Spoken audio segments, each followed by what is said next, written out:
Shalom and welcome to another in our series of podcasts from Temple Beth, a dynamic center for conservative Judaism in Los Angeles. This is a recording of a teaching with Jacki Honig. This morning, as we heard, is Shabbat Nachamu. We're sitting in this moment. This past Sunday, we commemorated Tisha B'Av, this day of collective brokenness and grief. And we're sitting in this sort of arc between Tisha B'Av and Rosh Hashanah. We're looking a little bit back on where we're coming from, ahead to where we're going. And we're sitting in this period of collective grief. And this, for me, feels really timely, having just lost my father and sitting in this moment of Shloshim, at the end of Shloshim, and what's next and what's coming next and how to do this. So it feels like really parallel, and what I'm going to talk about is a little bit of collective grief and a little bit of individual grief, and you should, looking around and what I know of people here, you should apply it however it feels most appropriate in your own life, individual, collective, communal. We're going to talk about a little bit where we've come from, and then we're going to move forward. So on the source sheet, we have two quotes about where we might be feeling sometime between last week and this week. The first from Rabbi Yitzhak Greenberg. Thus, the sense of doom and grief builds up before the day actually arrives. He's talking here about Tisha B'Av and a little bit touching on what makes it different than individual grief. The day of destruction is a culmination of the grief. But immediately thereafter, since nothing can be done to prevent the tragedy from happening, the psychological balance shifts toward the renewal of life. So he's speaking here that the minute Tisha B'Av is over, in some ways we get up and we move towards consolation immediately. There's no Shloshim, there's no Shiva, there's no Shloshim, there's no Kaddish. We just sort of move forward. And then Rabbi Alan Lu, Zichron Livracha, who wrote the book, This is Real and You're Completely Unprepared, has a little bit maybe of a different thought or a parallel thought. Tisha B'Av has a hot tip for us. Take the suffering, take the loss, turn toward it, embrace it. Let the walls come down. So I'm going to turn it to you. What do you think of these two quotes? Are they different ways of looking at it, the same? Does one resonate more or less? Where does this sit on your heart in this moment? You can raise your hand and share. You can yell it out. I can stand here and look uncomfy while no one answers. Whatever we all want. Oh, AJ, thanks. So AJ thinks that the two are they're in a particular order on the source sheet, which I will admit is the order of no particular order. But AJ would suggest to flip them, to say that Rabbi Lu is for that immediate moment. In that moment, take the suffering, and then Rabbi Greenberg is a little bit later. Once you've taken the suffering, then you can shift. Fran? Yeah, so Fran, I won't say it as well as she did, but just to sum up, if you're watching, Fran, I promise I know your name. New name, we're making it up as we go. Fran says that the second one is really challenging, that Rabbi Ellen Lou is so challenging, and she disagrees, which I love a good disagreement, with it for personal grief. That personal grief is not something where it happens in a moment, and then that's it, you're done, and it can't be prevented, whereas something like Tisha B'Av, maybe with our individual acts of not doing Sinat Chinam, and I would push and say with what we call Avad Chinam, with baseless love, we can maybe change that, and grief, personal grief, is part of life. So I'm gonna move forward. Oh! All of a sudden there were so many hands. There's a lot of Bueller and then no one. Yeah, Rabbi Parrott, do you wanna? Yeah, I love that, the vulnerability of grief. I'm gonna try to hang on to that phrase. But really, Rabbi Parrott is talking about putting these two together and saying that when you let the walls come down and you're emotionally vulnerable, that is when the renewal can start to happen. When you sit and you have those feelings. And I will just say that I did not plant her, so if I say the same thing later and that's my point, she had no idea. So do you want to add something, Tom? Yeah, so I really like that. So Tom's pointing out that there's two different types of grief, that a death is sort of immediate and then you need space, and then And then a yurtzeit, which is what Tisha B'Av is, that is where you get the buildup and you know it's coming and you're feeling it and you're feeling it and you're getting there. And then, and as Rabbi Greenberg says, it's the culmination, and then you need that sort of release after. So I'm going to move forward. So we're now into this period.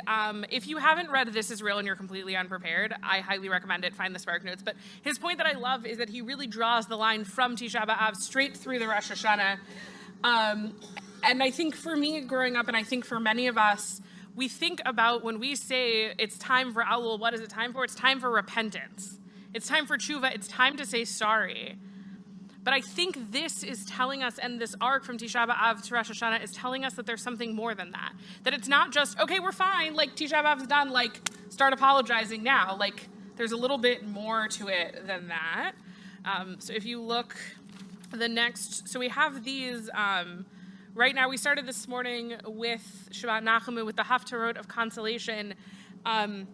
We have 7 of them. We read the first today, and we'll go all the way up until right before Rosh Hashanah. And I brought 2 halachic texts on it that I thought were so interesting. So this is from Sefer HaManhig, and just to quickly summarize it, you can read it if you want the specifics. It names out all the Haftarot.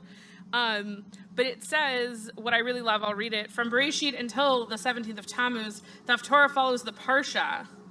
And from then onwards, according to the dates and the events, there are 3 Haftarot of rebuke and then 7 of consolation.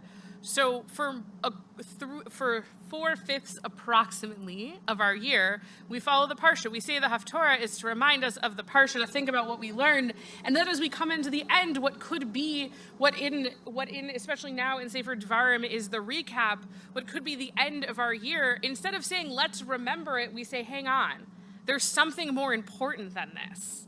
That consolation is more important maybe than remembering what the Torah is telling us, that it's a partner together, that it's not just business as usual. And then the next one from Kitzur Shulchan Aruch, which there are sources from the Shulchan Aruch, but they're much longer. Thankfully, we have Kitzur Shulchan Aruch, but you can look it up if you would like. I'm just going to read the part that's bolded in English. The Hebrew is also there if you would like it. If Rosh Chodesh Elul occurs on Sunday, backing up for a second, we have certain special Haftarot based on the calendar. 2 that we read often are Shabbat Rosh Chodesh and Shabbat Machar Chodesh. So when it falls on a Sunday, we read Machar Chodesh. Normally we would. And so this is saying if Rosh Chodesh Elul occurs on Sunday, the Haftarah Machar Chodesh is set aside because it contains no consolation for Jerusalem. So this thing that doesn't, Rosh Chodesh comes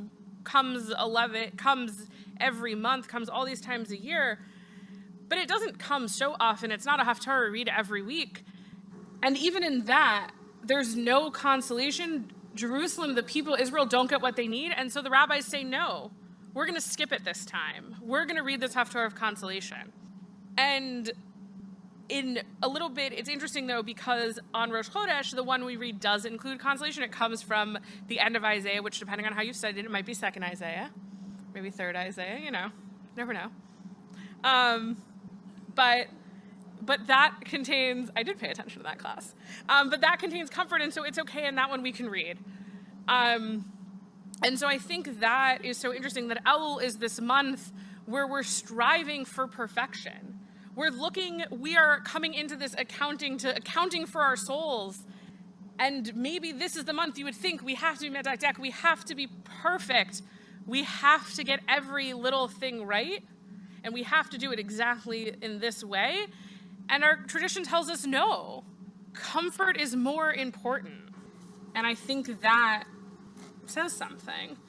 So I have a well-curated Twitter. I will fully admit I spend way too much time on Twitter, but it generally doesn't make me particularly angry. But I found this tweet came across, and I thought it was incredible. Are we too quick to accept our Nachamu Ami? This is the longest it could be. We had a whole 6 days to sit in it, and Shabbat came, and that was it. We so quickly move out of Tisha B'Av and into regular life. And so I want to ask the question, what else can this space be? What is this arc? What is the arc of these haftorot? What is it asking us? What is it telling us? I would say even stronger, what does this moment demand of us, and what have these sources taught us? Rabbi Schatz.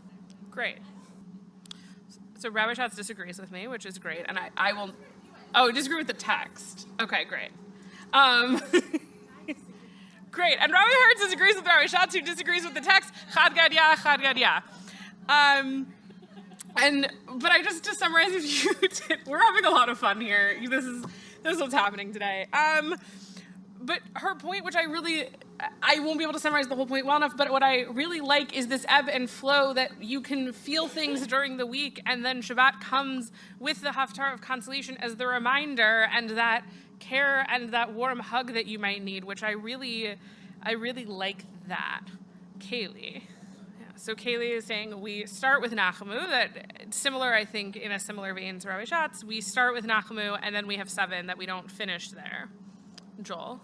Right, so I like that. So what Joel is saying is that really Tisha B'Av, I think a little bit similar to what Rabbi Greenberg is saying, that we go through the 3 weeks and the 9 days, and it's this build-up, and we deserve it. We've done this morning, we've put in the hard work, and we deserve comfort, and I love that. I just want to keep an eye on the time, so I want to keep moving a little bit. So I want to take a little bit. We're gonna look forward by looking back a little bit. We have in Hebrew, which we said tonight as we put the Torah away, Hashivenu Adonai Elecha v'nashuva chadish yaminu kekedem. Return us, God, to you. Renew our days of old, as of old. This is the second to last line of Eicha that we read on Tisha B'Av. We read one more line, and then we repeat it again to end on a positive note, and we add it in our Torah service. And what does this line feel for you? What does this say to you in this context, in this moment, maybe in general, but really focusing in as we enter this time? Does it hit any particular notes? Cheva? I love that. So Cheva is saying that this renew them comes from this process that we walk through this process and this grief, and we are comforted and we are renewed in a new way, and we find something new, and that is the renewal of this. I love that. I really find this challenging, especially when thinking about grief, both of collective grief, even not to make it too much about like this moment in our lives, but as I come back to it every time, Dr. Rothblum saying we're no longer 2019 people. Like, we are not 2019 people anymore. And what does that look like? And what does it look individually? Like, we are never the same after we lose a parent, a sibling, a grandparent, God forbid, a child. We're not the same people. And I found, with thanks to Rabbi Matt Shapiro, this quote from Rabbi Rob Scheinberg, a wonderful rabbi in our day. And he says, it means renew our lives as you renewed our lives after we were exiled from the Garden of Eden. Chadesh Yameinu Kekedem is then not a plea for restoration of a formerly perfect condition, but rather it is a plea for resilience, a plea for the ability to renew ourselves after future crises and dislocations, just as our lives have been renewed before. As Elie Wiesel said, God gave Adam a secret, and that secret was not how to begin, but how to begin again. We've talked about grief and grieving and consolation and how do we find it. But the question for me always is, so what? What do we do with this? I think for me, what I love so much about this arc of Tisha B'Av and 7 weeks into Rosh Hashanah is that we end with Rosh Hashanah. It's happening in tandem with tshuva, and so often we talk about tshuva as repentance, but I myself have been trying to ask myself about tshuva as return, of what are we returning to and who are we returning to. And what I love about Rosh Hashanah is it gives us the opportunity to hit that big red button and just say, we're done, that's it. It comes and the year is over, and we have to put in the work to get there. But then once we put in the work, we hit the button and we get to be that new person. We get to give ourselves permission to stop being who we were last year. And I don't know. Sorry. So we get that, and we get to close the door on our year. And we also a little bit get to close the door on loss. We see from this, we close the door on our communal loss, that in 7 weeks we get to say, okay, Tisha B'Av, okay, consolation, it was great, see you later. And I think this is also a lesson for our own personal grief. And that number might not be 7 weeks. I don't know what it is. This is my first time doing this. I'll let you know when I figure it out. But it's permission to give ourselves space to find comfort in friends and community and the rituals that Judaism offers us. And I think it's also permission to hit that big red button and to say, I've done the work and I've done the process, and it's not a dishonor, and it's okay to walk in the world in a new and different way. And that person that we're grieving, the thing we're grieving, whatever it is, it's still part of us. Tisha B'Av and the destruction of the temple is always with us. We don't forget it because Rosh Hashanah comes. But I really think that it is a reminder of ourselves in personal grief to let ourselves start over and say, I am now renewed. I am a new person because of these experiences, and I can move forward in a new way. And so I hope this brings everyone comfort collectively and individually wherever you're at in communal and individual grief. And you all have a lovely season of tshuva, whatever that means to you. You have been listening to another in our series of podcasts from Temple Beth Am, a dynamic center for conservative Judaism in Los Angeles. If you enjoy these podcasts, we invite you to write a review on the Apple Podcast site or wherever you get your podcasts. For more information about Temple Beth Am Los Angeles, go to tbala.org.